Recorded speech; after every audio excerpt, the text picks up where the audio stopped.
আসসালামু আলাইকুম রহমতুল্লাহি ওয়া দেশ ও দেশের বাহির থেকে যে যেখান থেকে আমার ভিডিওটি দেখতেছেন সুস্থ আছেন আলহামদুলিল্লাহ। আপনাদের দোয়া ও ভালোবাসা আমিও ভালো আছি। তো চলে আসলাম এদিকে নতুন ভিডিও নিয়ে হাজির। তো এদিকে আমি কুটোর পালা বানাচ্ছি, যেহেতু আমাদের একটা গরু আছে এর কারণে কুটোর পালা করতেছি। তো আমি আটি কিনেছি, 8টা আটি। তো একটা আটির দাম পড়ছে 400 টাকা করে। তো আটির দাম পড়ছে 3200 টাকা করে। তো এই আটি আমি কুটো কিনতে যাইয়া আমার বড় একটা বিপদ ঘটে গেছে। বিপদ বলতে কি, তারপর আল্লাহ যা করে ভালোর জন্যই করে হয়তো। তো আমার কানের তার সামনের একটা কানের তার পড়ে গেছে।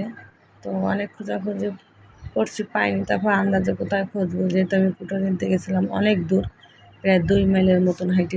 আর এই যে এদিকে একটা গরু মারা গেছে।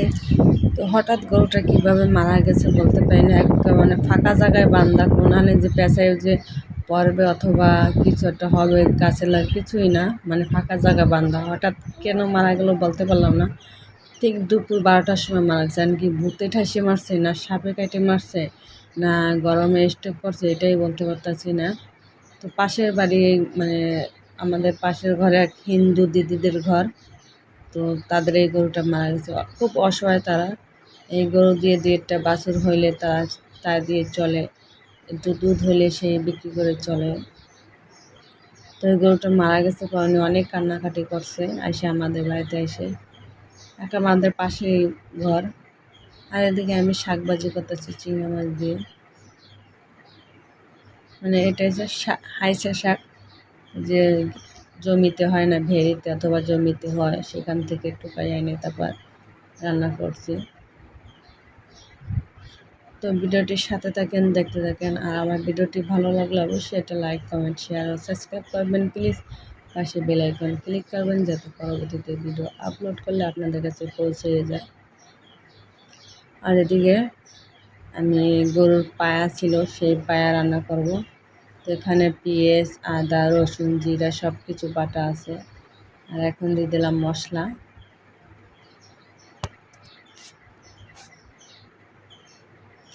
এখন দিয়ে দিলাম মরিচের পাউডার 2 চামচের মতন, 1.5 চামচের মতন হলুদের পাউডার দিয়ে দেবো, যেহেতু মরিচ বেশি দিয়ে নেই, গরুর পায়ে তেমন একটা মরিচ খাটে না, এর কারণে বেশি দিয়ে নেই। আর এদিকে লবণ দিয়ে দিলাম। এখন দিয়ে দেবো তেল, দিয়ে ভালো মতন এটা মিক্স করবো। আর এই গরুর পায়ের সাথে রুটি দিয়ে খেতে খুব ভারী মজা লাগে। তো আমরা গরুর পায়া রান্না করলে রুটি দিয়ে খাই। তো এটা আমি ভালো মতন মিক্স করতেছি। তারপরে আমি গরুর পায়ের ঠ্যাংগুলো দিয়ে দেবো।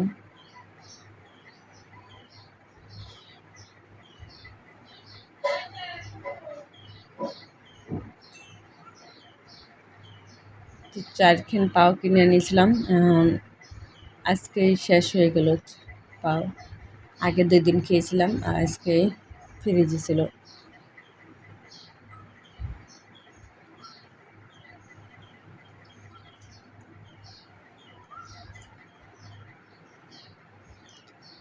তো এদিকে আমার শাক ভাজিটা হয়ে গেছে।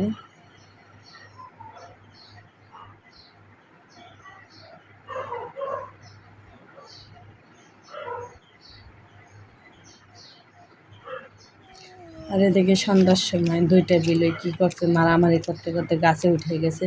তো যখনই দেখছে আমার, তাড়াতাড়ি ভয়তে একটা নেমে গেছে, সাদা বিলেটা। আর এই যে আর একটা আছে, সেটা গাছে এখনো, এটা নামতেছে না গাছ থেকে। আর তো ভয়তে নামে দৌড় দিয়েছে, যাচ্ছে চলে।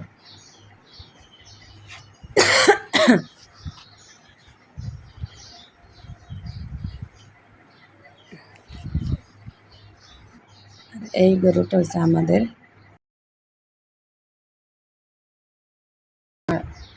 মেয়েকে দিয়েছিল দাদাবাড়ি থেকে।